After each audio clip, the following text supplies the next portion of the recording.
13 വർഷം മുമ്പുണ്ടായ അപകടത്തിൽപ്പെട്ട് ഗുരുതരമായി പരിക്കേറ്റ് ശരീരം തളർന്നു കിടപ്പിലാണ് പാണ്ടിക്കാട് സ്വദേശിയായ ഹംസ.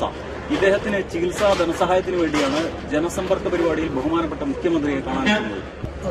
13 വർഷം മുമ്പ് ഒരു വാഹനത്തിൽ നിന്നിറങ്ങി വീട്ടിലേക്ക് പോകുന്ന വഴി ഒരു കൈത്തൊഴിലേക്ക് വീണ് നട്ടിന് പരിക്കുപറ്റി. ഇപ്പോൾ 13 വർഷമായിട്ട് കിടപ്പിലാണ്.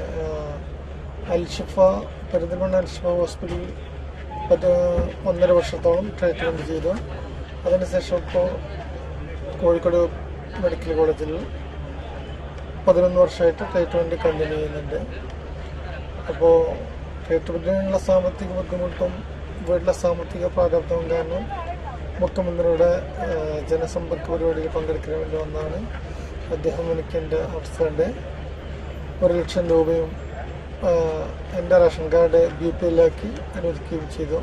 അതിന് ബഹുമാനപ്പെട്ട മുഖ്യമന്ത്രിക്കും അതിന് സഹകരിച്ച എല്ലാവർക്കും എൻ്റെ വിനയപൂർവ്വം നന്ദി.